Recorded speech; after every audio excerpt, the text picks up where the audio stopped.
ಮುಂದಾನೆ ಮೌಲಿಕವಾದ ಮಾತುಗಳನ್ನು ಹೇಳಿದ ಮಾಜಿ ವಿಧಾನ ಪರಿಷತ್ ಸದಸ್ಯರಾದ ಶರಣಬಂಧು ಮೋಹನ್ ಲಿಂಬಿಕಾಯಿ ಅವರೇ, ವಿಮೋಚನಾ ಎನ್ನುವ ಸಂಸ್ಥೆಯ ಮೂಲಕ ನೊಂದವರ ನಿರಾಶ್ರಿತರ ಗಡಿಯಲ್ಲಿ ಬಹುದೊಡ್ಡ ಮಾನವತಾವಾದದ ಕ್ರಾಂತಿಯನ್ನು ಮೊಳಗಿಸ್ತಾ ಇರುವಂತಹ ಶರಣರಾದ BL ಪಾಟೀಲ್ರವರೇ, ಹಾಗೆ ವೇದಿಕೆ ಮೇಲೆ ಆಸೀನರಾಗಿರುವಂಥ ಸುನಿತಾ ತಾಯಿ ಗುರುಗುರು ಅವರೇ, ಶರಣರೇ, ಸಾಲಿಮಠರವರೇ, ವೇದಿಕೆಯ ಮುಂಭಾಗದಲ್ಲಿ ನಮ್ಮೊಟ್ಟಿಗೆ ಸಮಾವೇಶಗೊಂಡ ಸಮಾಜದ ಹಿರಿಯರು, ಎಲ್ಲ ಆತ್ಮೀಯ ಶರಣ ಬಂಧುಗಳೇ, ಶರಣೀಯರೇ, ಇವತ್ತು ಜಮಖಂಡಿ, ಅಥಣಿ, ಹಾಗೆ ಮುಧೋಳ್ ಮತ್ತು ಬೇರೆ ಬೇರೆ ಗುರುಮಾತೆಯರು, ವಿದ್ಯಾರ್ಥಿಗಳು, ಸಮಸ್ತರು ಸಮಾವೇಶಗೊಂಡಿದ್ದೀರಿ.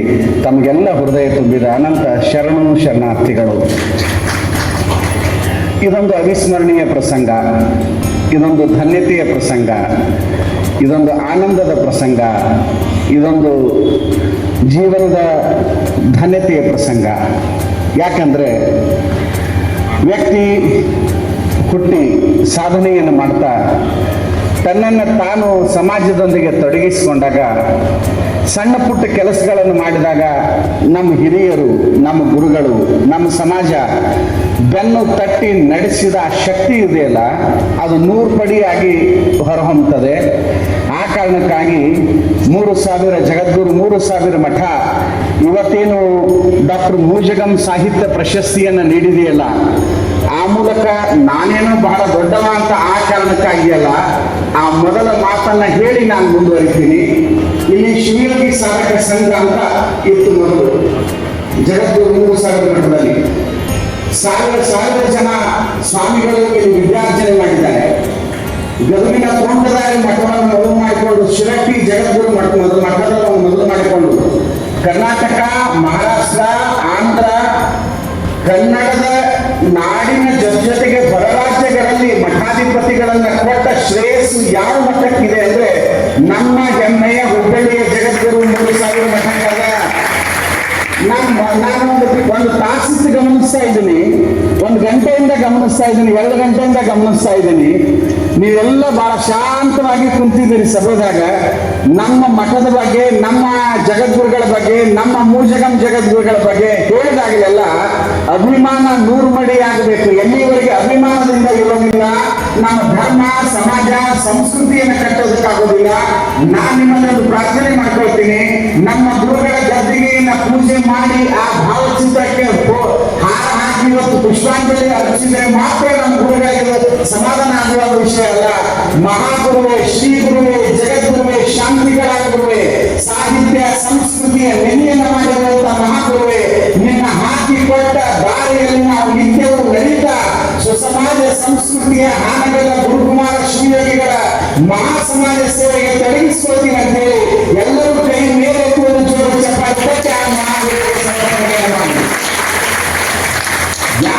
ಹೇಳ್ತೀನಿ ಅಂದ್ರೆ ಅಭಿಮಾನ ಅನ್ನೋದು ಬಹಳ ದೊಡ್ಡದು ಅಂತ.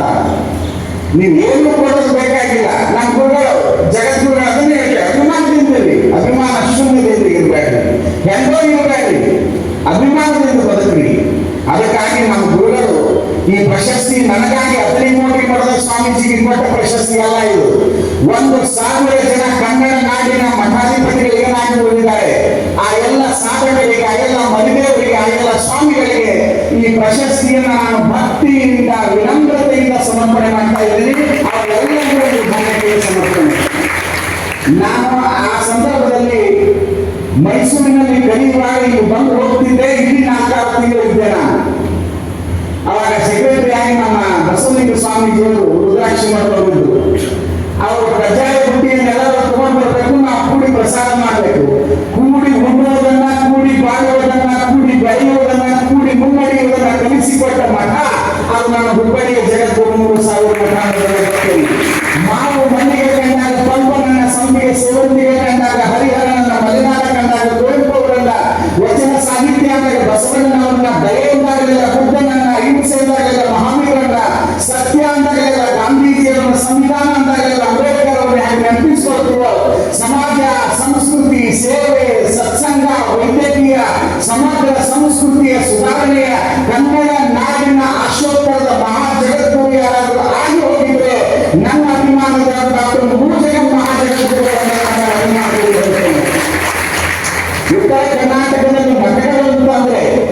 ಉತ್ತರ ಕರ್ನಾಟಕದಲ್ಲಿ ಮಠಗಳು ಅಂತಂದ್ರೆ ರೂಢ ಮುರಿಯುವ ಕಾಲಘಟ್ಟದೊಳಗೆ ಮಠದೊಳಗೆ ಹಿಂಗೇ ಇರಬೇಕು, ಮಠದ ಜಗದ್ಗುರುಗಳು ಹಿಂಗೇ ಇರ್ತಾರೆ, ಮಠದ ಜಗದ್ಗುರುಗಳಾಗಿ ಹೀಗೇ ಮಾಡಬಹುದು ಅನ್ನೋದನ್ನು ತೋರಿಸಿಕೊಟ್ಟವರು ನಮ್ಮ ಜಗದ್ಗುರುಗಳವರು. ಅತ್ತ ಮೈಸೂರಿನಿಂದ ಇಂಥ ಬಾಲ್ಕಿಯವರೆಗೆ ಕನ್ನಡ ನಾಡಿನ ಜಗದ್ಗುರು ಮಠಗಳು ಹೇಗಿರಬೇಕು ಅನ್ನೋದಕ್ಕೆ ದೈಹಿಕಮಾನವಾಗಿ ತೋರಿಸಿಕೊಟ್ಟವರು ನಮ್ಮ ಜಗದ್ಗುರುಗಳು. ನಮ್ಮ ಜಗದ್ಗುರುಗಳ ದಾರಿಯಲ್ಲಿ ಹೊಂಟ ಸಂದರ್ಭದಲ್ಲಿ ಮಳೆ ಬರ್ತಿತ್ತು. ನಾನು ಸ್ವಲ್ಪ ಫಾಸ್ಟ್ ಆಗಿ ಮಾತಾಡಕತ್ತೀನಿ, ಯಾಕಂದ್ರೆ ಯಾಕೆ ಹೇಳಿದ್ರು ನಿಮ್ಮ ಮುಖ ಮಾಡಿದ್ರೆ ಅರ್ಥ ಆಗ್ತದೆ ನನಗೆ. ನಿಮಗೆ ಏನು ಬೇಕಾಗಿಲ್ಲ ಅಂತೇಳಿ, ಯಾಕಂದ್ರೆ ನಿಮ್ಗೊಂದ್ಸಲ ಮುಖ ನೋಡ್ತೀವಿ, ಒಂದು ಹಿಂದೆ ನೋಡ್ತೀವಿ, ಮುಖ ನೋಡ್ತೀವಿ, ಮೊಬೈಲ್ ಬಿಟ್ಟು ಕುಂತೀವಿ ಉಂಟಾಡುದ. ಮೊಬೈಲ್ ಬಿಟ್ಟು ಕುಂತ ಇವತ್ತು ನೋಡಿ ನೀವು ಬಹಳ ತಮಾಷೆ ಮಾತಲ್ಲ. ಕಟ್ಟಿ ಮೇಲೆ 8 ಜನ ಕುಂತಿರ್ತಾರ, ಮನ್ಯಾಗ 8 ಜನ ಕುಂತಿರ್ತಾರ, ಓಣ್ಯಾಗ 8 ಕುಂತಿರ್ತಾರ, ಎಲ್ಲರೂ ಕುಂತಿರ್ತಾರ. ನೋಡಿ ನೀವು ಏನ್ ಇರ್ತಾರಂದ್ರ ಅವ್ರು ಲೋಕದಾಗ ಇರ್ತಾರ. ಯಾರ್ಯಾರು ಮಾತಾಡ್ಸೋ ಲೋಕದಾಗಿಲ್ಲ, ಆರಾಮಿದ್ದೀರ ಕೇಳೋ ಲೋಕದಾಗಿಲ್ಲ, ಖುಷಿ ಇದ್ದೀರೇನೋ ಕೇಳೋ ಲೋಕದಾಗಿಲ್ಲ. ಅತ್ತಿ ಒಂದು ಕಡೆ, ಸಸಿ ಒಂದು ಕಡೆ, ಮಾವು ಒಂದು ಕಡೆ, ಮೊಮ್ಮಕ್ಕಳು ಒಂದು ಕಡೆ, ಕೈಯಾಗೆಲ್ಲ ಅವ್ರು ಸರ್ಸುದು ಬಿಸಿ ಆಗೇ ಬಿಟ್ಟಾರ. ಏನ್ ನೋಡ್ತಾರೋ ಇರ್ತೈತಿ. ವಿಚಿತ್ರ ಅಂದ್ರೆ ನಿಮ್ಮ ಮನೆಯೊಳಗೆ ಒಂದು ಆನಿವರ್ಸರಿ ಕಾರ್ಯಕ್ರಮ ಮಾಡಿರ್ತೀರಿ, ಏನೋ ಆಗಿರ್ತದ, ಮದುವೆ ಆಗಿರ್ತದೆ, ಎಲ್ಲ ಆಗಿರ್ತದೆ. ಒಂದು ಆಲ್ಬಮ್ ಇಟ್ಟಿರ್ತಾರೆ ನೋಡಿ, ಮುಂದೆ ಆಲ್ಬಮ್ ಇರ್ತದೆ, ಮನ್ಯಾಗ ಆಲ್ಬಮ್ ಕೊಡ್ತಾರೆ, ಫೋಟೋ ಆಲ್ಬಮ್. ಆ ಫೋಟೋ ಆಲ್ಬಮ್ ಕೈಯಾಗಿ ತಗೋತೀರಿ. ತಗೊಂಡ ತಕ್ಷಣ ಒಂದು ಪೇಜ್ ತೆಗಿತೀರಿ, 2 ಪೇಜ್ ತೆಗಿತೀರಿ, 3 ಪೇಜ್ ತೆಗಿತೀರಿ. ಏನ್ ಮಾಡ್ತೀರಿ ಹೇಳಿ ಮುಂದೆ? ಏನ್ ಒಳಗೆ ಆಸೆ? ಆ ಆಲ್ಬಮ್ ಏನ್ ಗಮನಿಸ್ತೀರಿ ಹೇಳಿ ಮತ್ತೆ? ಆ ಫೋಟೋದಾಗ ನಾವೇನಿದೆ ಅಂತ, ಆ ಫೋಟೋದಾಗ ಆಲ್ಬಮ್ ನಾವೇನಿದ್ದೀವಿ ಎಲ್ಲಾರು ಎಲ್ಲಾರು ಅದನ್ನ ಚಿನ್ನ. ಆ ಆಲ್ಬಮ್ ಮೇಲೆ ನಾವೇನು ಕಾಣ್ತೀವಿ? ನಿಮ್ ಫೋಟೋ ಕಾಣ್ತದ. ಅವಾಗ ನೀವೇನಂತೀರಿ? ಇನ್ನಷ್ಟು ನಮ್ದು ಚಲೋ ಬರ್ಬೇಕಾಗಿತ್ತು, ಇನ್ನಷ್ಟು ನಮ್ದು ಬಂದ್ ಮಾಡ್ಬೇಕಾಗಿತ್ತು, ಇನ್ನಷ್ಟು ನಮ್ದು ಬಹಳ ಚಂದ ಕಾಣ್ಬೇಕಾಗಿತ್ತು. ನೋಡಿ, ನೀವು ಮೊದಲು ಒಂದು ಕುಟುಂಬ ಅಂದ್ರೆ ಅತ್ತಿ, ಮಾವ, ಸಸಿ, ಮಕ್ಕಳು, ಕಾಕ ಎಲ್ಲರೂ ಒಂದು ದೊಡ್ಡ ಫ್ರೇಮ್ ಫೋಟೋ ಇರ್ತದೆ. ಈ ಹಂಗಾಗಿಲ್ಲ, ಸೆಲ್ಫಿ ಇಲ್ಲ. ನಮ್ದು ಚಂದ ಬರಬೇಕು, ನಾ ಚಂದ ಬರಬೇಕು, ನಾನೇ ಚಂದ ಕಾಣಬೇಕು ಅನ್ನೋ ಸೆಲ್ಫಿ ಕಾಲದೊಳಗೆ, ನಾನೇ ಎತ್ತರಾಗಿ ಕಾಣಬೇಕು ಅನ್ನೋ ಸೆಲ್ಫಿ ಕಾಲದೊಳಗೆ. ಆದ್ಮೇಲೆ ನಮ್ಮ ಜಗದ್ಗುರುಗಳು ಏನ್ ಕಲಿಸಿದ್ರು ಅಂದ್ರೆ, ನಾನಲ್ಲ, ನನ್ನದಲ್ಲ, ನನ್ನಿಂದಲ್ಲ, ನೀವೇ ಎಲ್ಲ, ನಿಮ್ಮದೇ ಎಲ್ಲ, ನಿಮ್ಮಿಂದಲೇ ಎಲ್ಲ ಅಂತೇಳಿ ಸಮಾಜಕ್ಕೆ ಅರ್ಪಣವಾಗಿ ಮಾಡಿ ನೀವು ದೊಡ್ಡವರಾಗ್ತೀರಿ ಅನ್ನೋದನ್ನ ನಮ್ಮ ಜಗದ್ಗುರುಗಳು ಕಲಿಸ್ತಾರೆ. ಇವತ್ತು ಮಹಾತ್ಮರ ಚರಿತಾಮೃತ ಅಂತ ನಿಮ್ಗೆ ಹೇಳಿದ್ರು ಆ ಪುಸ್ತಕ. ಆ ಪುಸ್ತಕದ ಮೊದಲ ಪುಟದ ಮೊದಲ ಅಕ್ಷರನೇ ಅದನ್ನು ನಾನು ಬರೆದಿದ್ದೀನಿ. ಅದು ನಾನಲ್ಲ, ನನ್ನದಲ್ಲ, ನನ್ನಿಂದಲ್ಲ, ನೀವೇ ಎಲ್ಲ, ನಿಮ್ಮದೇ ಎಲ್ಲ, ನಿಮ್ಮಿಂದಲೇ ಎಲ್ಲ ಅಂತ ನಾನು ಮೊದಲು ಮಾತುಗಳನ್ನು ಬರೆದಿದ್ದೀನಿ. ಕಾರಣ ಇಷ್ಟೇ, ಇದು ನಮ್ಮ ಜಗದ್ಗುರುಗಳು ಸಾಹಿತ್ಯವನ್ನು ಪ್ರೀತಿಸಿ, ಅನುಭವಿಸಿ, ಆಸ್ವಾದಿಸ್ತಾ ಇದ್ದರು. ಅವರು ಬದುಕಿನುದ್ದಕ್ಕೂ ಸಾಹಿತ್ಯ, ಸಂಸ್ಕೃತಿ ಬಿಟ್ಟು ಬೇರೆ ಏನಿರಲಿಲ್ಲ. ಮುಂಬರುವ ಪುಸ್ತಕಗಳನ್ನು ಪ್ರಕಾಶನ ಮಾಡೋದ್ರ ಮೂಲಕ ಸಾಹಿತಿಗಳ ತವರೂರ, ಸ್ವಾಮಿಗಳ ತವರೂರ, ಸಂಸ್ಕೃತಿಯ ತವರೂರ, ತವರು ಮನೆ ಯಾವುದಾಗಿತ್ತು ಅಂದ್ರೆ ಹುಬ್ಬಳ್ಳಿಯ ಜಗದ್ಗುರು 3000 ಮಠ ಎಲ್ಲರ ತವರು ಮನೆ ಆಗಿತ್ತು, ಎಲ್ಲರ ತವನಿಧಿ ಆಗಿತ್ತು. ಹೀಗಾಗಿ ತಾವು ಒಂದು ಹೇಳಿದಲ್ಲ, ದಾರಿಯಲ್ಲಿ ಬಂದಾಗ ಜಗದ್ಗುರುಗಳ ಮನೆಯಲ್ಲಿ ಹೆಣ್ಮಕ್ಳು ನೆನೀತಾ ಇರ್ತಾರೆ. ಅವಾಗ ಕೇಳಿದವರು ಎಲ್ಲ ಹೆಣ್ಮಕ್ಳು ನೆನ್ಕೋತ ಎಲ್ಲಿ ಬಸ್ ಹತ್ತಾಕತ್ಯಾರ, ಹೌದು ಧಾರವಾಡ ಕೊಟ್ಟಾರ. ಅವಾಗ ಜಗದ್ಗುರುಗಳು ಯಾಕೆ ಕೊಟ್ಟಾರ? ಇಲ್ಲ, ಅಲ್ಲಿ ಕಾಲೇಜಿಗೆ ಹೋಗ್ಬೇಕಾಗಿದೆ ಹೆಣ್ಮಕ್ಳು. ಇವತ್ತಿಗೆ ಆಲೋಚನೆ ಮಾಡ್ತಾರವರು. 50 ವರ್ಷಗಳ ಹಿಂದೆ ತಮ್ಮ ಬದುಕಿನಲ್ಲಿ ಯಾವ ಹೆಣ್ಮಕ್ಳು ಮನೆಯಲ್ಲಿ ಮಳೆಯಲ್ಲಿ ನೆನೆಕೊಂಡು ಧಾರವಾಡಕ್ಕೆ ಹೋಗ್ಬೇಕಾಗಿತ್ತು ಉನ್ನತ ಶಿಕ್ಷಣಕ್ಕಾಗಿ, ಅಂದೇ ನಿರ್ಧಾರ ಮಾಡ್ತಾರೆ, ನಾನು ಮಹಿಳಾ ಕಾಲೇಜನ್ನು ತೆಗೆಯೋದ್ರ ಮೂಲಕ ಎಲ್ಲ ಮಹಿಳೆಯರಿಗೆ ಒಂದು ನಿಜವಾದ ನೆರವಿನ ಕೊಡಬೇಕು. ಬಸವಾದಿ ಶಿಕ್ಷಕರು ಸಮಾನತೆಯ ಮಹಾಕ್ರಾಂತಿಯನ್ನು ಮಾಡಿ ಹೆಣ್ಣು ಸಾಕ್ಷಾತ್ ಕಪಿಲಸಿದ್ಧ ಮಲ್ಲಿಕಾರ್ಜುನ ಅಂತ ಹೇಳಿದ್ರೆ ಹೆಣ್ಣಿನ ಮಹಾ ದೈವತ್ವದ ಕ್ರಾಂತಿಯ ಹೃದಯ. ಅವರು ಕೂಡ ಆ ಹೆಣ್ಣನ್ನ ಹೋಗಿದ್ರು, ಅವರು ತಾಯ್ತನ ಇದ್ದವರು, ಅಲ್ಲಿ ಹೆಣ್ಣಿನ ಕರುಳಿತ್ತು, ಕರಗುತ್ತಿದ್ದವರು. ಹೀಗಾಗಿ ಮಹಿಳೆಯರಿಗೆ ಪ್ರಥಮ ಪ್ರಾಧಾನ್ಯತೆ ಕೊಟ್ಟ ಜಗದ್ಗುರುಗಳು ನಮ್ಮ ಡಾಕ್ಟರ್ ಮೂಜಗಂ ಜಗದ್ಗುರುಗಳು. ನಿಮ್ಗೆ ಗೊತ್ತಿರಲಿ. ಈಗ ನಿಮಿಕಾಯಿ ಸರ್ ಅವ್ರು ಹೇಳಿದ ಮಾತು ಸತ್ಯ ಅಂತ ನಾನು ಭಾವಿಸ್ಕೊಳ್ತೇನೆ. ಯಾವ ನೆಲದೊಳಗೆ ಇವತ್ತು ನಾವು ಪರಂಪರೆಯ ಮಠ, ಆ ಮಠ, ಈ ಮಠ ಅಂತ ಏನೇನೋ ಜಗಳ ಕೊಚ್ಕೊಳ್ತೀವಿ ನಾವು. ಅಷ್ಟು ಮುಂದೆ ನೋಡ್ತೀವಿ, ನಾವೇ ಮಠದವರು ಅಂತ ಬಗ್ಗೆ ಬಹಳ ಗಮನ ಕೊಡಿಸ್ಕೊಳ್ತಿರ್ತೀವಿ. ಇವತ್ತೇನಾದ್ರು ಹುಬ್ಬಳ್ಳಿಯಲ್ಲಿ ಶಾಂತಿ, ಸೌಹಾರ್ದತೆ, ಪ್ರೀತಿ ಅಂತಕ್ಕಂಥಗಳು ಒಳ್ಳೆ ಕೈಗಾರ ಬೀಸ್ತಾ ಇದ್ರೆ, ಆ ಸಂದರ್ಭದಲ್ಲಿ ಒಂದು ಕಡೆ ಕೋಮುವಾದ, ಮತೀಯವಾದ ಸಂಘರ್ಷಗಳು ತಾಂಡವವಾಗ್ತಾ ಇತ್ತು. ರಕ್ತಪಾತಗಳು ಆಗದೇ ಇರುವಂತ ನೋಡ್ಕೊಂಡಿರುವಂತ ಯಾವ್ದಾದ್ರು ಶ್ರೇಯಸ್ಸು ಮಹಾಸ್ವಾಮಿಗಳಿಗೆ ಸಲ್ತಿದ್ರೆ ನಮ್ಮ ಜಗದ್ಗುರುಗಳಿಗೆ, ಗಂಗಾಧರ ಜಗದ್ಗುರುಗಳಿಗೆ ಆ ಶ್ರೇಯಸ್ಸು ಸಲ್ತದೆ. ಭಾವೈಕ್ಯತೆಯ ನಿಜವಾದ ಮಠ ಅಂತ ಬಹಳ ದೊಡ್ಡ ಜನ ಹೇಳ್ಬೋದಾರ. ಭಾವೈಕ್ಯತೆಯ ಮಹಾಮಠ ಯಾವ್ದಾದ್ರಿಂದ ಜಗದ್ಗುರು 3,000 ಮಠ ಭಾವೈಕ್ಯತೆಯ ಮಠ. ಸ್ವತಃ ನಾವು ಸಣ್ಣವರಿದ್ದಾಗ ನಮ್ಗಿಂತ ಹೆಚ್ಚು ನೀವು ನೋಡಿದ್ರೆ ಹಿರಿಯರು ಎಂಥ ಭಾವೈಕ್ಯತೆಯ ಮಹಾಗುರುಗಳದು, ಎಂಥ ಅಂತಃಕರಣ ಅವ್ರಿಗೆ. ಸಾವಿರ ಜನ ಬರ್ತಾ ಇದ್ರು ಕೂಡ ನಾವು ಯಾವುದೋ ಮೂಲೆಯಲ್ಲಿ ಶಿವಯೋಗಿ ಸಂಘದಲ್ಲಿ ಇರ್ತಿದ್ದೆ, ಕೈ ಮಾಡಿ ಕರೀತಿದ್ರು, ಏ ತಮ್ಮ ನೀ ಶಾಣೆ ಮಾಡದಿ, ಹಾಡಕ್ ಶುರು ಮಾಡು, ಬರೆಯೋದಕ್ಕೆ ಶುರು ಮಾಡಿ, ನೀ ಚಲೋ ವ್ಯಕ್ತಿ ಆಗ್ತಿ ಅಂತ ಹೇಳ್ತಿದ್ರು. ನಮ್ಗೆ ಇಷ್ಟ ಅಭಿಮಾನ ಅನಿಸ್ತದ. ಆ ಗುರುಗಳು ಬಾಲ್ಯದ ನನ್ನ ಆ ಸಾಹಿತ್ಯದ ಶ್ರೀರಕ್ಷೆ ಚಿತ್ರಪ್ರಭೆ, ವಿಶ್ವಪ್ರಭೆಯಿಂದ ಕೊಟ್ಟರಲ್ಲ, ಅವತ್ತು ನಾ ಅಧ್ಯಯನ ಶುರು ಮಾಡಿದೆ. ಆದ್ಮೇಲೆ ಗೊತ್ತಿರಲಿ, ಕೊರೋನಾ ಎನ್ನುವ ಕಾಲಘಟ್ಟದೊಳಗೆ ನೀವೆಲ್ಲ ಮನೆಯನ್ನು ಇಟ್ಕೊಂಡು ಕೂಡ್ತೀರಿ. ಬಹಳ ಜನ ಮಠಗಳು, ಮಂದಿರಗಳು, ಆಸ್ಪತ್ರೆಗಳು ಬಾಗಿಲುಗಳು ಮುಗಿಸ್ಕೊಂಡು ನೀವೆಲ್ಲ ಬೇರೆ ಬೇರೆ ಅಡಿಗೆ ಎಕ್ಸ್ಪೆರಿಮೆಂಟ್ ಮಾಡೋದಕ್ಕೆ ಶುರು ಮಾಡಿದ್ರಿ, ಬೇರೆ ಬೇರೆ ಕೆಲಸ ಮಾಡೋದಕ್ಕೆ ಶುರು ಮಾಡಿದ್ರಿ. ಅಂದ ಅಭಿನಯ ಗತಿಗೆ, ಶಿವಯೋಗಿಗಳ ಗತಿಗೆ ಹೋಗಿ ಏನಾದ್ರೂ ಮಾಡಬೇಕಲ್ಲ ಅಂತ ನಾನು ಶುರು ಮಾಡಿದೆ. ಆ ಸಂದರ್ಭದಲ್ಲಿ ಮಹಾ ಜಗದ್ಗುರುಗಳ, ಅದನಿ ಶಿವಯೋಗಿಗಳ, ಹಾನಗಲ ಗುರುಕುಮಾರ ಶಿವಯೋಗಿಗಳ ಸತ್ಪ್ರೇರಣೆ ಒಂದಾಗ್ತದೆ. ನನ್ನ ಚರಿತ್ರೆಯನ್ನು ಬರೆಯಲು ಆರಂಭಿಸು, ನನ್ನ ಚರಿತ್ರೆಯನ್ನು ಬರೆಯಲು ಆರಂಭಿಸು.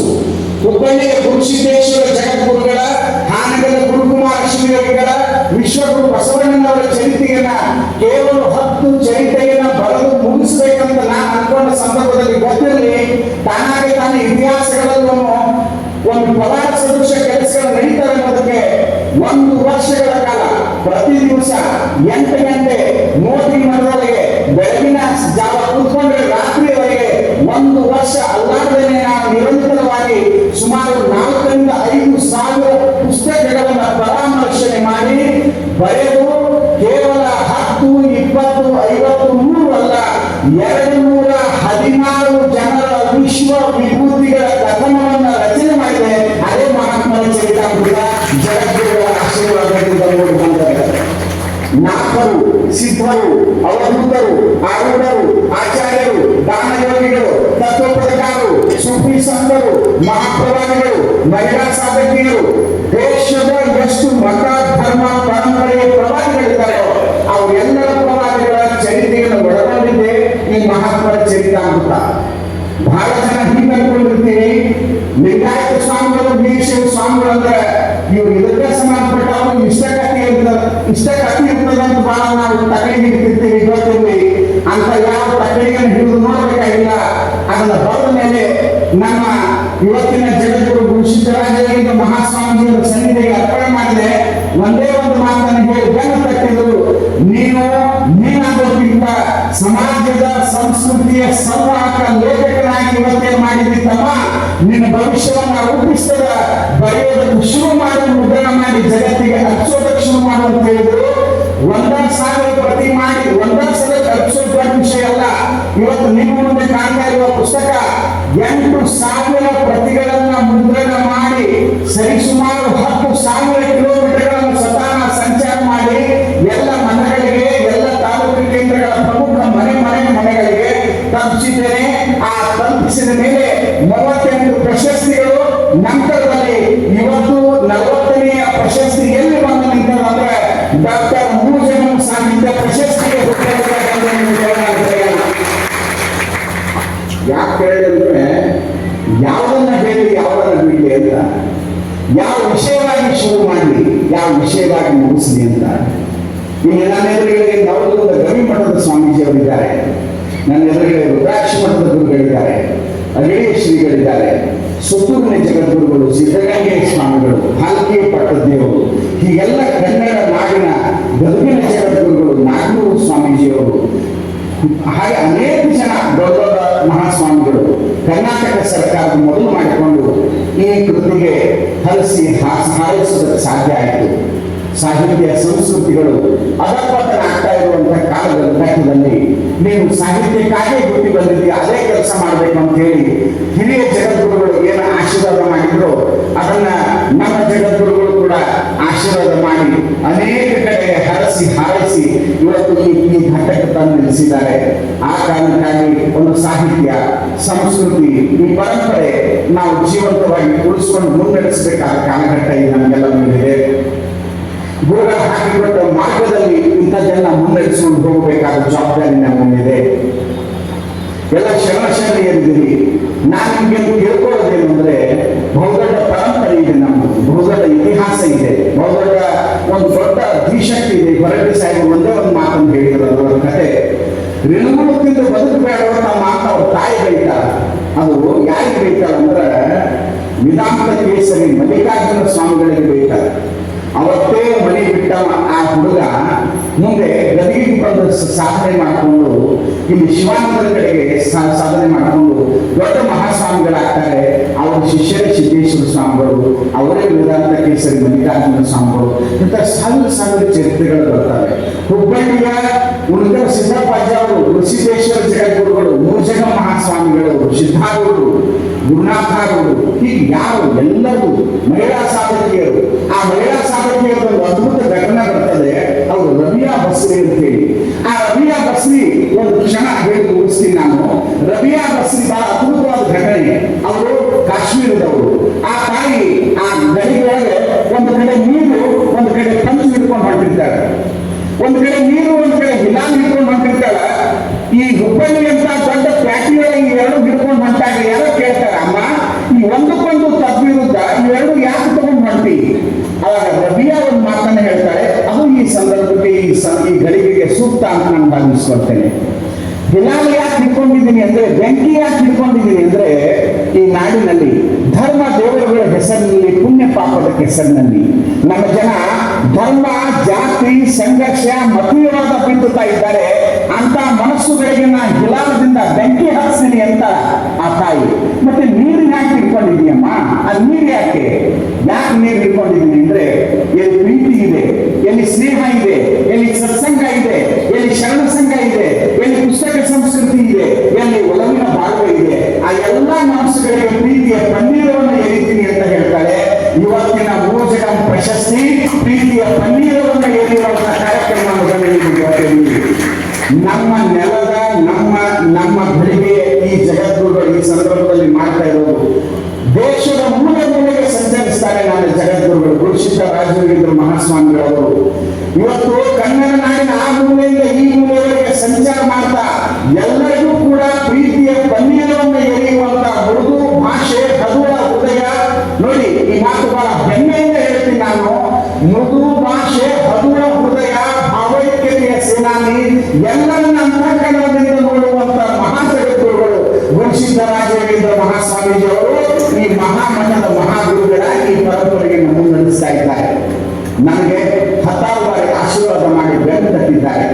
ಅಂತ ಪುಣ್ಯದ ಫಲವಾಗಿ 15 ಕಾಗದ ಮೂಲಕ ನಾನು ಬರೆಯೋದಕ್ಕೆ ಸಾಧ್ಯ ಆಯಿತು ಅಂತ ತಮ್ಮ ಮುಂದೆ ತುಂಬಾ ವಿನಮ್ರತೆಯಿಂದ, ತುಂಬಾ ಹೆಮ್ಮೆಯಿಂದ, ತುಂಬಾ ಗೌರವದಿಂದ ಈ ಮಾತುಗಳನ್ನ ಹಂಚ್ಕೊಳ್ತಾ ಆದ್ಮೇಲೆ ಇದು ಬಹಳ ಹೊತ್ತು ಮಾತನಾಡುವ ಸಮಯ ಅಲ್ಲ, ಬಹಳ ಧನ್ಯತೆಯನ್ನು ಅನುಭವಿಸುವಂತ ಸಮಯ. ಶಿವಯೋಗಿ ಸಾಧಕ ಸಂಘ ಜಗದ್ಗುರು 3,000 ಮಠ, ಜಗದ್ಗುರು 3,000 ಮಠದ ಪುಸ್ತಕ ಸಂಸ್ಕೃತಿಯ ಸೇವೆಯನ್ನು ನೋಡ್ತಾ ಬೆಳೆದಿರುವಂತ ನಾನೊಬ್ಬ ಸಾಧಕ, ನಾನೊಬ್ಬ ಪಥಿಕ, ನಾನೊಬ್ಬ ಸೇವಕ. ಇಂಥ ಭಾವನೆ ನನ್ನೊಳಗೆ ಇರೋದ್ರಿಂದ ನೀವೆಲ್ಲರೂ ಕೂಡ ಈ ಮಹಾಮಠದ ಕರ್ಣದ್ವಾರತ್ವವನ್ನು ಮುನ್ನಡೆಸುವಂತಹ ಮಹಾಸೇನಾನಿಗಳು, ಆ ಮಹಾಗುರುವಿನ ಪರಂಪರೆಯನ್ನು ಮುನ್ನಡೆಸುವಂಥವ್ರು ನೀವೆಲ್ಲ ಬಹಳ ಅಭಿಮಾನದಿಂದ ಆ ಪರಂಪರೆಯನ್ನು ಮುನ್ನಡೆಸೋಣ. ಲೇಸ ಕೇಳಲಿಕ್ಕೆ ನೀವು ನನಗೆ ಲೇಸನದ್ದು ಬರಲಿ, ಲೇಸ ಕಾಲಲ್ಲಿ ಕಣ್ಣು ಜಗದೊಳಗೆ ಲೇಸೇ ಹಬ್ಬುತ್ತಿರಲಿ. ಲೇಸನದ್ದು ಲೇಸನದ್ದು ಲೇಸ ನಸರಿ, ಲೇಸಿನಿಂದಲೇ ನಿಮ್ಮೆಲ್ಲರ ಬಾಳ ಬಂಗಾರ ಆಗಲಿ ಅಂತ ಹಾರೈಸ್ತಾ ಇವತ್ತು ವೇದಿಕೆಯಲ್ಲಿ BL ಪಾಟೀಲ್ ಬಂದಿದ್ದಾರೆ. ಆ ಮಹಾ ಜಗದ್ಗುರುಗಳ ಸೇವೆಯನ್ನ ವಿಮೋಚನಾ ದಲಿತ ಮಕ್ಕಳಿಗೆ ಅವರು ಶಿಕ್ಷಣವನ್ನು ಕೊಡ್ತಿದ್ದಾರೆ. ಅಥಣಿ ಅಂತ ನೆಲದೊಳಗೆ ಅವರ ಸೇವೆನೇ ಅದು ಜಗದ್ಗುರುಗಳ ಅಂತಃಕರಣದ ಸೇವೆ. ಇಂಥ ಅನೇಕ ಹಿರಿಯರು ಏಳೂವರೆ ಕಾಯಿಯಂತೆ ಸೇವೆ ಮಾಡ್ತಾ ಇದ್ದಾರೆ. ಇದಕ್ಕೆಲ್ಲ ಮಹಾ ಜಗದ್ಗುರುಗಳ ಅಂತಃಕರಣ ಆಶೀರ್ವಾದ ಆಶೀರ್ವಾದ ಕಾರಣ ಅಂತ ನಾನು ಭಾವಿಸ್ಕೊಳ್ತೇನೆ. ಮುಧೋಳದಿಂದ, ಜಮಖಂಡಿಯಿಂದ, ಧಾರವಾಡದಿಂದ, ನಾಡಿನ ಮೂಲೆ ಮೂಲೆಯಿಂದ ಜಗದ್ಗುರುಗಳ ಆಶೀರ್ವಚನ ತೆಗೆದುಕೊಳ್ಳೋದಕ್ಕೆ ದಯಮಾಡಿಸಿದ್ದಾರೆ. ನಾವು ಊರಿನ ಪುರದ ಹಿರಿಯರು ತಾವೆಲ್ಲ ಬಂದಿದ್ದೀರಿ. ನಿಮ್ಮೆಲ್ಲರ ಕಂಡು ಸಂತಸಗೊಂಡಿದ್ದೇನೆ. ಧನ್ಯತೆ ಕುಸುಮಾಗಲಿದೆ. ಇನ್ನು 16 ಕೆಲಸ ಮಾಡೋದಕ್ಕೆ ಈ ಪ್ರಶಸ್ತಿ ನನಗೆ ಆನೆ ಬಲವನ್ನು ತಂದು ಕೊಟ್ಟಿದೆ ಅನ್ನುವಂತ ಮಾತನ್ನು ಹೇಳಿ ಗಿರೀಶ್ ಮಾತಾಡ್ತಾ ಪರಿಚಯ ಮಾಡ್ತಾ ಒಂದು ವಚನ ಹೇಳಿದ್ರು. ಸ್ವಾತಂತ್ರ್ಯದ ನೆನಪು ಬಂದಾಗಲೆಲ್ಲ ಗಾಂಧೀಜಿಯವರನ್ನ ನೆನೀತೇನೆ, ತಬ್ಬಲಿಗಳ ಕೂಗು ಕೇಳಿದಾಗಲ ಮದರ್ ತೆರೇಸಾರನ್ನ ನೆನೀತೇನೆ, ದಯೆ ದಾಸೋಹವೆಂದು ಮುನ್ನಡೆಯುವಾಗಲೆಲ್ಲ ಶಿರಸಂಗಿ ಲಿಂಗರಾಜರನ್ನ ಆರಾಧಿಸ್ತೇನೆ, ವಚನ ಸಾಹಿತ್ಯವನ್ನು ಓದುವಾಗಲೆಲ್ಲ ಬದು ಹೊರಗಟ್ಟಿಯವರನ್ನ ಗೌರವಿಸ್ತೇನೆ ಅಂತಾನೆ ಇವತ್ತು ಮತ್ತೆ ಮತ್ತೆ ನನ್ನ ಸೇವೆಯಲ್ಲಿ ತೊಡಗಿದಾಗಲೆಲ್ಲ ನನ್ನ ಹೆಮ್ಮೆಯ ಹುಬ್ಬಳ್ಳಿಯ ಹೃದಯವಂತ ಭಕ್ತನ ನೆನಪಿಸಿಕೊಳ್ತಾ ನಿಮ್ಗೆ ಅಭಿಮಾನದಿಂದ ನಾನು ನನ್ನ ಮಾತನ್ನು ಮುಗಿಸ್ತೀನಿ. ಎಂತ ಅದ್ಭುತ ಮಾತ್ರಿ. ಗುರು ಶಿಷ್ಯರ ಪುಣ್ಯನಾಲಯ ನಮ್ಮ ಭಾರತ. ಗುರು ಗೋವಿಂದ ಭಟ್ಟ, ಶಿಷ್ಯ ಶಿಶುನಾಳ ಚರಿತ. ಗುರು ಅರಿಸ್ಟಾಟಲ್, ಶಿಷ್ಯ ಅಲೆಕ್ಸಾಂಡರ್. ಗುರು ರಾಮಕೃಷ್ಣ ಪರಮಹಂಸ, ಶಿಷ್ಯ ವಿವೇಕಾನಂದ. ಗುರು ಗುರುಸಿದ್ದೇಶ, ಶಿಷ್ಯ ಪ್ರಭು ಚನ್ನಬಸವ ಸ್ವಾಮೀಜಿ. ಅತಣೀಶ ಗುರುಪೀಠ ಕೊಡಮಾಡುವಂತಹ ಗೌರವ ಸಾಹಿತ್ಯ ಪ್ರಶಸ್ತಿಯನ್ನು ಸ್ವೀಕರಿಸಿ ಭಾವ ತುಂಬಿ ಮನ ತುಂಬಿ ತಮ್ಮ ಅಂತಃಕರಣದ ಅನುಭವದ ನುಡಿಗಳನ್ನು ಜಗದ್ಗುರುಗಳವರ ಪಾದಕ್ಕೆ ಸಮರ್ಪಿಸಿದ ಪ್ರಭು ಚನ್ನಬಸವ ಸ್ವಾಮೀಜಿಯವರಿಗೆ ಅನಂತ ಪ್ರಣಾಮಗಳು. ಬಿಟ್ಟರೆ ಜಗದಲ್ಲ ಎನ್ನುವ ಹಾಗೆ 3,000 ಮಕ್ಕಳ ಕೀರ್ತಿಯನ್ನು ತಮ್ಮ ವಾಕ್ಚಾತುರ್ಯದಿಂದ ಮಾತನಾಡಿ ಹೊಗಳಿದ ಪೂಜ್ಯ ಶ್ರೀಗಳು ಉತ್ತಮ ಬರಹಗಾರರು, ಉತ್ತಮ ಮಾತುಗಾರರು, ಒಂದು ಅದ್ಭುತ ಕನ್ನಡ ನಿಘಂಟಿನಂತಿರುವ ಪೂಜ್ಯ ಶ್ರೀಗಳಿಗೆ ಮತ್ತೊಮ್ಮೆ ಧನ್ಯವಾದಗಳು. ಈಗ ವಂದನಾರ್ಪಣೆ ಕಾರ್ಯಕ್ರಮ ಶ್ರೀಮತಿ ಮಮತಾಜ್ ತಹಶೀಲ್ದಾರ್ ಅವರಿಂದ, ತದನಂತರ ಪೂಜ್ಯ ಶ್ರೀಗಳವರಿಂದ ಆಶೀರ್ವಚನ ಇರುತ್ತದೆ. ಎಲ್ಲರೂ ಶಾಂತತೆ ಕಾಪಾಡಿಕೊಳ್ಳಬೇಕು. ವೇದಿಕೆ ಮೇಲೆ ಆಸೀನರಾಗಿರುವ ಎಲ್ಲ ಪರಮಪೂಜ್ಯ ಶ್ರೀಗಳ ಪೂಜ್ಯ ಉಪಸ್ಥಿತಿಗೆ ನನ್ನ ಹೃದಯಪೂರ್ವಕ ವಂದನೆಗಳು. ಅದೇ ರೀತಿಯಾಗಿ ವೇದಿಕೆ ಮೇಲೆ ಆಸೀನರಿರುವ ಅತಿಥಿಗಳಿಗೂ ಹಾಗೂ ಗಣ್ಯರಿಗೂ ಕೂಡ ನನ್ನ ಧನ್ಯವಾದಗಳನ್ನು ಸಲ್ಲಿಸುತ್ತೇನೆ. ಎಸ್ಡಿಎಂಎಸ್ ಸಂಘದ ಸರ್ವ ಸದಸ್ಯರಿಗೂ, ಎಸ್ಡಿಎಂಎಸ್ ಸಂಘದ ಎಲ್ಲ ವಿದ್ಯಾಸಂಸ್ಥೆಗಳ ಮುಖ್ಯಸ್ಥರಿಗೂ, ಸಿಬ್ಬಂದಿಗಳಿಗೂ, ವಿದ್ಯಾರ್ಥಿನಿಯರಿಗೂ ಈ ಕಾರ್ಯಕ್ರಮದ ಪರವಾಗಿ ಧನ್ಯವಾದಗಳು. ಅದೇ ರೀತಿಯಾಗಿ ಇಲ್ಲಿ ನಡೆದಿರುವಂತಹ ಎಲ್ಲ ಸಭಿಕರಿಗೂ, ಪತ್ರಕರ್ತರಿಗೂ, ಈ ಕಾರ್ಯಕ್ರಮಕ್ಕೆ ಪ್ರತ್ಯಕ್ಷವಾಗಿ ಪರೋಕ್ಷವಾಗಿ ಕಾರಣೀಭೂತರಾಗಿ ಸಹಕಾರ ನೀಡಿದ ಸಮಸ್ತರಿಗೂ ಕೂಡ ನನ್ನ ಧನ್ಯವಾದಗಳನ್ನು ತಿಳಿಸುತ್ತಾ ನನ್ನ ಕಾರ್ಯಕ್ರಮ ಮುಗಿಸುತ್ತೇನೆ. ಧನ್ಯವಾದಗಳು. ಈಗ ಆಶೀರ್ವಚನ ಶ್ರೀಮನ್ ಮಹಾರಾಜ ನಿರಂಜನ ಜಗದ್ಗುರು ಡಾಕ್ಟರ್ ಗುರುಸಿದ್ದರಾಜಯೋಗೇಂದ್ರ ಮಹಾಸ್ವಾಮಿಗಳು, ಶ್ರೀ ಜಗದ್ಗುರು ಸಾವಿರ ಮಹಾಸಂಸ್ಥಾನ ಹುಬ್ಬಳ್ಳಿ, ವಿರಕ್ತ ಮಠ ಗುರುಸಿದ್ದರಾಜಯೋಗೇಂದ್ರ ಮಹಾಶಿವಗಳವರ ಶ್ರೀಪಾದಗಳಲ್ಲಿ ಅನಂತ ಪ್ರಣಾಮಗಳನ್ನು ಸಲ್ಲಿಸಿ, ವೇದಿಕೆಯ ಮೇಲೆ ಉಪಸ್ಥಿತರಿರುವಂತಹ ಎಲ್ಲ ಮಹಾಸ್ವಾಮಿಗಳಿಗೂ ಕೂಡ ನಮನಗಳನ್ನು ಸಲ್ಲಿಸಿ, ವೇದಿಕೆಯ ಮೇಲಿಂದ ಈ ಪ್ರಶಸ್ತಿ ಪ್ರದಾನ ಸಮಾರಂಭದಲ್ಲಿ ಅರ್ಥಪೂರ್ಣವಾಗಿ ತಮ್ಮ ಅನುಭವ, ನಮ್ಮ ಹಿಂದಿನ ಜಗದ್ಗುರುಗಳೊಡನೆ ಇದ್ದಂಥ ಸಂಬಂಧ, ಸಂಪರ್ಕ, ಅವುಗಳನ್ನು ಇಲ್ಲಿ ಹೇಳಿ ನಿರ್ಗಮಿಸಿದಂತಹ ಶ್ರೀಯುತ ಬಸವರಾಜ ಹೊರಟ್ಟಿಯವರೇ, ಆ ನಂತರದಲ್ಲಿ ಈ ಸಮಾರಂಭವನ್ನು ನಮ್ಮ ಜಗದ್ಗುರುಗಳ ಸಾಹಿತ್ಯ, ಅವರ ಇತಿಹಾಸ, ಚರಿತ್ರೆ ಅಧ್ಯಯನ ಮಾಡಿ ತುಂಬ ಚೆನ್ನಾಗಿ ಪರಿಣಾಮಕಾರಿಯಾಗಿ ಹೇಳಿದಂತಹ ಶ್ರೀಯುತ ಮೋಹನ್ ನೆಲ್ಲಿಕಾಯಿಯವರೇ, ಹಾಗೂ ಪ್ರಾಸ್ತಾವಿಕವಾಗಿ ಮಾತನಾಡಿದಂತಹ ರಾಷ್ಟ್ರೀಯ ಅಂತಾರಾಷ್ಟ್ರೀಯ ಮಟ್ಟದ ಶ್ರೇಷ್ಠ ಕಲಾವಿದ ಮತ್ತು ಒಳ್ಳೆಯ ಮಾತುಗಾರರು, ಆಡಳಿತಗಾರರು ಆಗಿರ್ತಕ್ಕಂತಹ ಶಶಿ ಕಾಲಿಯವರೇ, ಈ ಸಮಾಜದಲ್ಲಿ ಅತ್ಯಂತ ಕೆಳವರ್ಗದ ಜನರು ದೇವರು ಧರ್ಮದ ಹೆಸರಿನಲ್ಲಿ ಅಡ್ಡದಾರಿಯನ್ನು ಹಿಡಿದಾಗ ಅವರನ್ನು ಸಮಾಜದ ಮೂಲ ವಾಹಿನಿಗೆ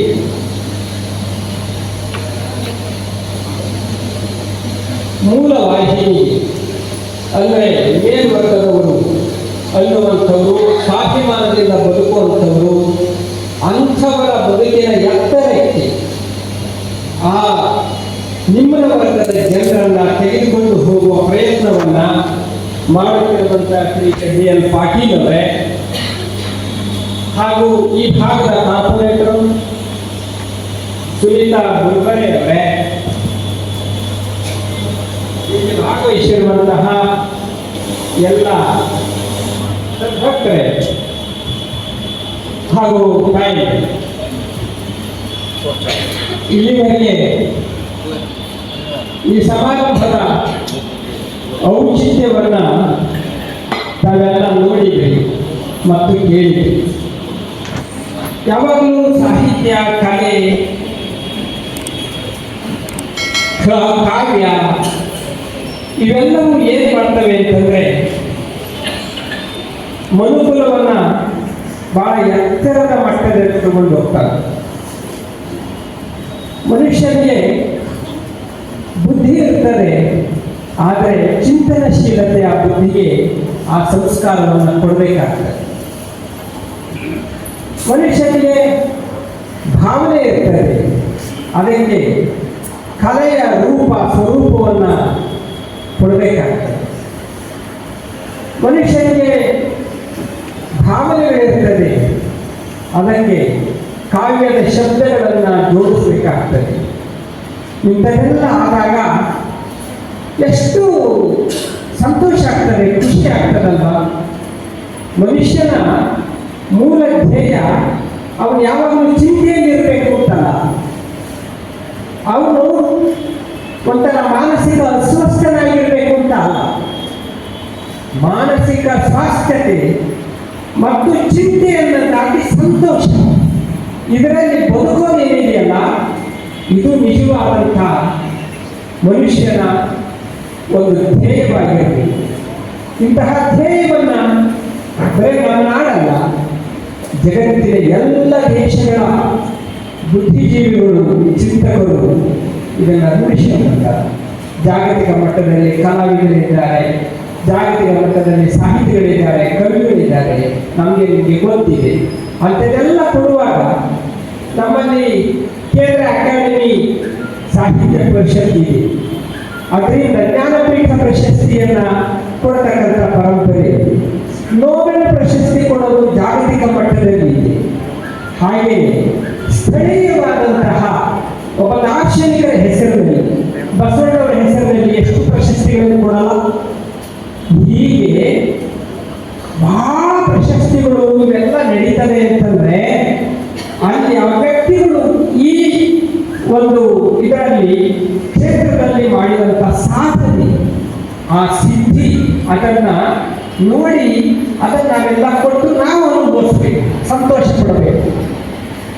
ಪ್ರಭು ಚನ್ನಬಸವ ಸ್ವಾಮಿಗಳವರಿಗೆ ನಾವು ಪ್ರಶಸ್ತಿ ಕೊಟ್ಟಿವಿ, ನಾವೆಲ್ಲ ಕುತ್ಕೊಂಡು ಅವರಿಗೆ ಸನ್ಮಾನ ಮಾಡಿದ್ದೇವೆ, ಪ್ರಶಸ್ತಿ ಕೊಟ್ಟಿದ್ದೇವೆ, ನಾವೆಲ್ಲ ತುಂಬಿಕೊಂಡು ಖುಷಿ ಪಟ್ಟಿದ್ದೇವೆ, ಎಲ್ಲ ಮಾಡಿ.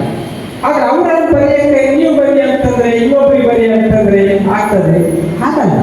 ಎಲ್ಲರಿಗೂ ಕೂಡ ಬರೆಯುವ ಕಲೆ ಇರಲ್ಲ, ಎಲ್ಲರಿಗೂ ಕೂಡ ಮಾತಾಡೋ ಕಲೆಯೂ ಇರಲ್ಲ, ಕೆಲವರಿಗೆ ಮಾತ್ರ ಇರ್ತದೆ. ಅಂತಹ ಒಂದು ಸಾಧನೆ ಅವರು ತಮ್ಮ ಬುದ್ಧಿಯನ್ನ, ಅದು ಏನು ಅಂತಂದ್ರೆ ಯಾವಾಗಲೂ ಕೂಡ ಕರಗ ಇದು ಚೂಪು ಮಾಡ್ತದಲ್ಲ, ಹದ ಮಾಡ್ತದೆ, ಅಂತದಕ್ಕೆ ಅವರ ಸಾಹಿತ್ಯ ಒಳಗೆ ಅದನ್ನ ಮಸಿತಾ ಇರ್ತಾರೆ. ಆ ರೀತಿ ಅದು ಹರಿತವಾಗಿ ಅವರ ಬುದ್ಧಿಯಿಂದ ಇಂಥ ಚಿಂತನೆಗಳು ಬರುತ್ತವೆ. ಎಷ್ಟು 216 ದಾರ್ಶನಿಕರು, ಮಹಾತ್ಮರು, ಸಂತರು, ಪವಾಡ ಪುರುಷರು, ಕ್ರಾಂತಿ ಪುರುಷರು, ಸಾಮಾಜಿಕ ಕ್ರಾಂತಿ ಪುರುಷರು ಎಂತೆಂಥವರು ಇದ್ದಾರೆ. ಅವಧೂತರು, ಶಿವಯೋಗಿಗಳು, ಸಿದ್ಧಿ ಪುರುಷರು, ಇಂಥವರೆಲ್ಲರನ್ನು ಕುರಿತು ಅಲ್ಲಿ ಬಂದಿದೆ. ಇವೆಲ್ಲರೂ ಸಾಮಾಜಿಕ ಸ್ವಾಸ್ಥ್ಯಕ್ಕೆ, ಧಾರ್ಮಿಕ ಒಂದು ಪರಿಶುದ್ಧಿ ಮಾಡುವ ಸಲುವಾಗಿ ಸಾಧನೆ ಮಾಡುವಂಥ ಮಹಾನುಭಾವರು. ಇಂಥವರನ್ನ ಕುರಿತು ನಮ್ಮ ಪ್ರಭು ಚನ್ನಬಸವ ಸ್ವಾಮಿಗಳು ಇಷ್ಟು ಚೆನ್ನಾಗಿ ಬರೆದಿದ್ದಾರೆ. ಸ್ವಾಮಿಗಳು, ಇದು ನನಗೆ ಅನ್ನಿಸ್ತದೆ, ಇಲ್ಲಿವರೆಗೆ ಏನು ಪ್ರಶಸ್ತಿ ಅಜ್ಞವರ ಹೆಸರಿನಲ್ಲಿ ಕೊಟ್ಟಿದೆ, ಗುರುಗಳ ಹೆಸರಿನಲ್ಲಿ, ಅವರೆಲ್ಲ 65-70 ವರ್ಷದ ಮೇಲ್ಪಟ್ಟವರಿಗೆ ಕೊಟ್ಟಿದೆ ಇಲ್ಲಿಯವರೆಗೂ. ಆದರೆ ಅತ್ಯಂತ ಚಿಕ್ಕ ವಯಸ್ಸಿನ ಯುವಕರಿಗೆ ಮತ್ತು ಯುವ ಸ್ವಾಮಿಗಳಿಗೆ ಕೊಟ್ಟಂತ ಪ್ರಶಸ್ತಿ ಸಾಧ್ಯವಾದರೆ ಇವರಿಗೆ ಮಾತ್ರ ಕೊಟ್ಟಿದೆ. ಅಂದರೆ ಅವರು ವಚನಕಾರರಿದ್ದಾರೆ, ಸ್ವಾಮೀಜಿಯವರು ವಚನಗಳನ್ನು ಬರೆದಿದ್ದಾರೆ, ಕವನಗಳನ್ನು ಬರೆದಿದ್ದಾರೆ, ವಚನಕಾರರಾಗಿ, ಕವಿಯಾಗಿ ಮತ್ತು ಪ್ರಬಂಧಗಳನ್ನು ಮಂಡಿಸುವುದರ ಮೂಲಕ ಚಿಂತಕರಾಗಿ, ಇಂಥ ಬೃಹತ್ ಗ್ರಂಥಗಳನ್ನು ಬರೆಯುವುದರ ಮೂಲಕ ಸಾಹಿತಿಯಾಗಿ. ಇಷ್ಟೇ ಅಲ್ಲ, ಸ್ವಾಮೀಜಿ ತುಂಬ ಚೆನ್ನಾಗಿ ಹಾಡ್ತಾರೆ. ಹಲವಾರು ಧ್ವನಿ ತಟ್ಟೆಗಳನ್ನು ಕೂಡ ಅವರು ಹೊರತಂದಿದ್ದಾರೆ. ನಮ್ಮ ಮುಷಾರ್ ಮಠದ ಜಗದ್ಗುರುಗಳ ಬಗ್ಗೆ, ಮಠದ ಬಗ್ಗೆ, ಮಠದ ಇತಿಹಾಸದ ಬಗ್ಗೆ ಧ್ವನಿ ತಟ್ಟೆಯನ್ನು ಅವರು ತಂದು ಹಾಡಿದ್ದು ಎಲ್ಲ ಕಡೆಗೂ ಕೂಡ ಪ್ರಸಿದ್ಧ ಆಗ್ಯವ. ಈ ರೀತಿ ಬಹುಮುಖ ಪ್ರತಿಭೆಯ ಶ್ರೀಗಳವರು ಲೇಖಕರಾಗಿ, ವಾಗ್ಮಿಗಳಾಗಿ ಬಹಳ ನಮ್ಮ ಸಮಾಜದಲ್ಲಿ ಗುರುತಿಸಿಕೊಂಡಾರ. ಅಥಣಿಯ ಮೋಟಿಗಿ ಮಠ ಅದು ಯಾರಿಗೂ ಗೊತ್ತಿರಲಿಲ್ಲ. ಆದರೆ ಈ ಶ್ರೀಗಳು ಆ ಮಠಕ್ಕೆ ಬಂದ ನಂತರ ಅಥಣಿಯ ಮೋಟಿಗಿ ಮಠವನ್ನು ದೊಡ್ಡ ಮಠವನ್ನಾಗಿ ಕರ್ನಾಟಕದ ತುಂಬ ಹೆಸರು ಮಾಡಿರುವಂಥದ್ದನ್ನು ಶ್ರೀಗಳು ಮಾಡ್ಯಾರ. ಬಹಳ ದೊಡ್ಡ ಹೆಸರು. ಆದ್ದರಿಂದ ಇಂಥ ಶ್ರೀಗಳವರಿಗೆ ಒಂದು ಪ್ರಶಸ್ತಿ ಕೊಟ್ಟಿದ್ದು, ಅಜ್ಜವರ ಹೆಸರಿನಲ್ಲಿ ಕೊಡುವ ಈ ಸಾಹಿತ್ಯ ಪ್ರಶಸ್ತಿ ನಮಗೆಲ್ಲ ಬಹಳ ಹೆಮ್ಮೆ ಅನಿಸಿದೆ, ಬಹಳ ಸಂತೋಷವಾಗಿದೆ ಅಂತ ಹೇಳ್ತಾ ಇಷ್ಟೇ ಅಲ್ಲ, ಶ್ರೀಗಳವರು ಮಠವನ್ನು ಕೂಡ ತುಂಬ ಚೆನ್ನಾಗಿ ನಡೆಸಿದರು. ಬೌದ್ಧಿಕವಾಗಿ ಮಾಡಿದ ಈ ಕೆಲಸ, ಭೌತಿಕವಾಗಿ ಮಾಡಿರುವ ಆ ಕೆಲಸ ಮಠವನ್ನು ತುಂಬ ಚೆನ್ನಾಗಿ ನಡೆಸ್ಯಾರ. ಅವರ ಲೈಬ್ರರಿ ಇದೆ, ಅದನ್ನು ನೋಡಬೇಕು. ಬಹಳ ಚೆನ್ನಾಗಿ ಆ ಲೈಬ್ರರಿಯನ್ನು ಇಟ್ಟಿದ್ದಾರೆ ಶ್ರೀಗಳವರೇ. ಆ ಲೈಬ್ರರಿಯನ್ನು ಕಟ್ಟಿಸಿದ್ದು, ಆ ಲೈಬ್ರರಿಯನ್ನು ಪುಸ್ತಕ ಸಂಗ್ರಹಿಸಿದ್ದು, ಬಹಳ ಪ್ರಾಚೀನ ಗ್ರಂಥಗಳಿಂದ ಹಿಡಿದು ಅರ್ವಾಚೀನ ಗ್ರಂಥಗಳವರೆಗೆ ದೊಡ್ಡ ದೊಡ್ಡ ನಮ್ಮ ನಾಡಿನ ಜ್ಞಾನಪೀಠ ಪ್ರಶಸ್ತಿ ಎಲ್ಲರ ಕೃತಿಗಳು, ಇಷ್ಟು ವಚನ ಸಾಹಿತ್ಯ, ಶರಣ ಸಾಹಿತ್ಯ, ಅದೇನು ಅದ್ಭುತವಾದ ಲೈಬ್ರರಿ ಇದೆ. ಅದನ್ನು ನೋಡೋಕ್ಕೆ ಒಂದು ಸಂತೋಷ ಆಗಿದೆ. ಮೊನ್ನೆ ಅವರು ಹೊಸದಾಗಿ ಒಂದು ಮಠವನ್ನು ಮತ್ತೆ ಕಟ್ಟಿಸಿದರು. ಆ ಮಠದ ಉದ್ಘಾಟನೆ ನನ್ನ ಕರೆಯಿರು. ಆ ಸಮಯದಲ್ಲಿ ಹೋದಾಗ ನಮಗೆ ಬಹಳ ಆನಂದ ಆಯಿತು. ಏನು ಅಂದರೆ ಕೋಟ್ಯಾಂತರ ರೂಪಾಯಿಗಳನ್ನು ಖರ್ಚು ಮಾಡಿ ಸ್ವಾಮಿಗಳು ಮಠನೂ ಕಟ್ಟಿಸ್ಯಾರ, ಕೋಟ್ಯಾಂತರ ರೂಪಾಯಿಗಳನ್ನು ಖರ್ಚು ಮಾಡಿ ಪುಸ್ತಕವೂ ಪ್ರಕಟ ಮಾಡ್ತಾರ, ಮತ್ತು ಇಡೀ ನಾಡಿನ ಜನತೆ ಕರ್ನಲ್ಲೆಲ್ಲ ಹೋಗಿ ಒಳ್ಳೆಯ ಮಾತುಗಳನ್ನು ತುಂಬ ಚೆನ್ನಾಗಿ ಭಾಷಣ ಮಾಡಿ ಬರ್ತಾರ. ಒಬ್ಬ ಸ್ವಾಮಿಗಳಾಗಿ ಸಮಾಜಕ್ಕೆ ಇದಕ್ಕಿಂತಲೂ ಹೆಚ್ಚು ಏನು ಸಲ್ಲಿಸಲಿಕ್ಕೆ ಸಾಧ್ಯ ಇದೆ ಅನ್ನೋದೆಲ್ಲ ತಾವು ವಿಚಾರ ಮಾಡಬೇಕು. ಇದೆಲ್ಲದನ್ನು ಗಮನಿಸಿ ನಮ್ಮ ಗುರುಗಳ ಬಗ್ಗೆ ಅವರಿಗೆ ಅಪಾರವಾದ ಗೌರವ, ಅಭಿಮಾನ, ಭಕ್ತಿ. ಕಾರಣ ನಮ್ಮ ಗುರುಗಳು ಬಹಳ ದೊಡ್ಡ ಸಾಹಿತಿಯಾಗಿದ್ದರು, ಬಹಳ ದೊಡ್ಡ ಕವಿಯಾಗಿದ್ದರು. ನಮ್ಮ ನಿಮಗೆ ಅವರು ಹೇಳಿದ ಹಾಗೆ ತ್ರಿಪದಿಗಳನ್ನು ತುಂಬ ಚೆನ್ನಾಗಿ, ಎಷ್ಟು ತ್ರಿಪದಿಗಳು ಒಂದು ಬೃಹತ್ತಾದಂಥದ್ದು. ಬಹುಶಃ ಸರ್ವಜ್ಞನ ನಂತರ ಅಷ್ಟು ಬೃಹತ್ತಾದ ಸಂಖ್ಯೆಯಲ್ಲಿ ಯಾವುದಾದ್ರೂ ತ್ರಿಪದಿ ಕಾವ್ಯ ಬಂದಿದ್ರೆ ಅದು ಮೂರ್ಖಬಡದ ನಮ್ಮ ಇಂದಿನ ಜನಗಳು. ಹಾಗಾಗಿ ಅಂತಹ ಸಾಹಿತ್ಯ ಪ್ರೇಮಿಗಳಾಗಿದ್ದ ಗುರುಗಳ ಬಗ್ಗೆ ಇಟ್ಟ ಈ ಪ್ರಶಸ್ತಿ, ಅವರು ಇಟ್ಟಂಥ ಅಜ್ಜೋರ ಮೇಲೆ ಇಟ್ಟಂಥ ಭಕ್ತಿ ಗೌರವ, ಇದನ್ನು ನೆನಪಿಸಿಕೊಂಡು ಇಷ್ಟೇ ಅಲ್ಲ, ಸ್ವಾಮೀಜಿ ಮಾಡಿರುವ ಈ ಸೇವೆ, ಸಾಹಿತ್ಯದ ಸೇವೆ, ಇದನ್ನು ಗಮನಿಸಿ ಈ ಸಾರಿ ಈ ಶ್ರೀಗಳವರಿಗೆ ಪ್ರಶಸ್ತಿ ಕೊಡೋದು ಅಂತ ನಾವೆಲ್ಲ ಕಮಿಟಿಯವರೆಲ್ಲರೂ ಕೂಡ ನಿರ್ಧಾರ ಮಾಡಿ ಅವರ ಹೆಸರನ್ನು ಆಯ್ಕೆ ಮಾಡಲಾಯಿತು. ಈಗ ಅದನ್ನು ಕೊಟ್ಟು ಕೂಡ ಆಯಿತು. ನಮಗೆ ತುಂಬ ಸಂತೋಷ ಆಗಿದೆ ಸ್ವಾಮೀಜಿ. ಇನ್ನೂ ಹೆಚ್ಚು ಸಾಹಿತ್ಯ ಕೃತಿಗಳು ತಮ್ಮಿಂದ ಇನ್ನೂ ಬರಲಿ ಅಂತ ನಾವು ಈ ಸಂದರ್ಭದಲ್ಲಿ ಹಾರೈಸ್ತೀವಿ, ಆಶಿಸ್ತೀವಿ ಅಂತ ಹೇಳ್ತಾ ಈ ಕಾರ್ಯಕ್ರಮದಲ್ಲಿ ಎಲ್ಲ ಶ್ರೀಗಳವರು ಬಹಳ ಒಂದು ಗೌರವದಿಂದ ಭಾಗವಹಿಸಿದ್ದಾರೆ. ಮಠದ ಬಗ್ಗೆ, ಗುರುಗಳ ಬಗ್ಗೆ, ನಮ್ಮ ಮಠ ಪರಂಪರೆಯ ಬಗ್ಗೆ ಎಲ್ಲ ಶ್ರೀಗಳವರಿಗೆ ತುಂಬ ಗೌರವ ಇದೆ ಅನ್ನೋದನ್ನು ನಾವು ನೆನಪಿಸ್ಕೊಳ್ತಾ ತಾವೆಲ್ಲ ಭಕ್ತಾದಿಗಳು ಬಹಳ ಆನಂದ ಆಗಿದೆ. ಮೆಣಸಿನಕಾಯಿ ಬಂದಿದ್ದಾರೆ, ಶರಣಪ್ಪ ಬಂದಿದ್ದಾರೆ, ನಮ್ಮ ಇವರು ಸೌರವ್ ಅವರು ಬಂದಿದ್ದಾರೆ, ಮಹೇಂದ್ರ ಸಿಂಗಿ ಅವರು ಬಂದಿದ್ದಾರೆ. ಬಹಳ ಖುಷಿ ಆಯ್ತು. ಈ ಸರಿ ವಿಶೇಷವಾಗಿ ತಾವೆಲ್ಲ ಭಕ್ತಾದಿಗಳು ಒಳ್ಳೆ ಇದರಿಂದ ಭಾಗವಹಿಸಿದ್ದೀರಾ, ನನಗೆ ಬಹಳ ಆನಂದ ಆಗ್ಯದ.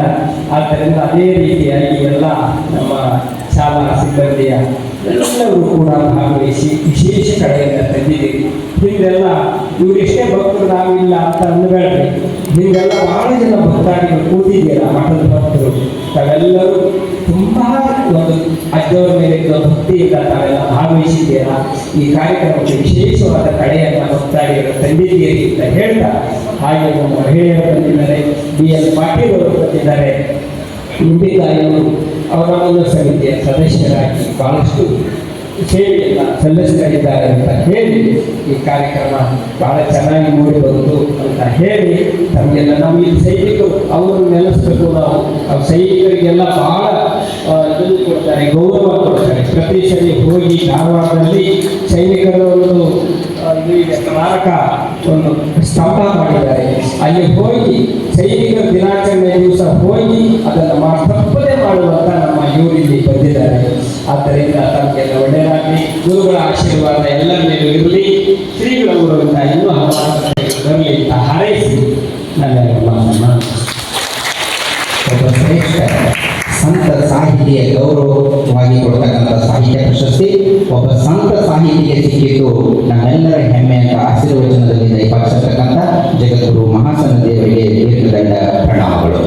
ಈ ಸಮಾರಂಭದಲ್ಲಿ ಭಾಗಿಯಾಗಿರತಕ್ಕಂತಹ ಹಿರಿಯರಾದಂತಹ ಶ್ರೀ ಶರಣಪ್ಪ ಕೊಟ್ಟಿಗೆಯವರು, ರಾಜಶೇಖರ್ ಮೆಣಸಿಕಾಯಿಯವರು, ಸುರೇಶ್ ಸೌನೂರವರು, ಮಹೇಂದ್ರ ಸಿಂಗಿಯವರು, ಇವರೆಲ್ಲರೂ ಸಾಹಿತ್ಯ ಪ್ರಶಸ್ತಿ ಸ್ವೀಕಾರ ಮಾಡಿರ್ತಕ್ಕಂಥ ಪರಮ ಪೂಜ್ಯರಿಗೆ ಸತ್ಕಾರವನ್ನು ಮಾಡಬೇಕಂತ ವಿನಂತಿ ಮಾಡಿಕೊಂಡಿದ್ದಾರೆ. ಅವರೆಲ್ಲರೂ ದಯಮಾಡಿ ಪೂಜ್ಯರಿಗೆ ಸತ್ಕರಿಸಬೇಕಂತ ವಿನಂತಿ ಮಾಡ್ತಾ ಇದ್ದೇವೆ. ಈ ಕಾರ್ಯಕ್ರಮ ಮುಗಿದ ನಂತರ ತಮ್ಮೆಲ್ಲರಿಗೂ ಮಹಾಪ್ರಸಾದದ ವ್ಯವಸ್ಥೆ ಇರ್ತದೆ. ಎಲ್ಲರೂ ಜ್ಞಾನ ಮಂದಿರ ITI ಬಿಲ್ಡಿಂಗ್ ಅಲ್ಲಿ ತಮ್ಮೆಲ್ಲರಿಗೂ ಅಚ್ಚುಕಟ್ಟಾದ ಗೋಧಿ ಹುಗ್ಗಿ ವ್ಯವಸ್ಥೆ ಮಾಡ ತಾವೆಲ್ಲರೂ ಆ ಗೋಧಿ ಹುಗ್ಗಿಯನ್ನು ಸ್ವೀಕಾರ ಮಾಡಬೇಕು, ಪ್ರಸಾದವನ್ನು ಸ್ವೀಕಾರ ಮಾಡಬೇಕಂತ ಈ ಮೂಲಕ ಹೇಳ್ತಾ ಇದ್ದೇನೆ.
ಧನ್ಯವಾದ.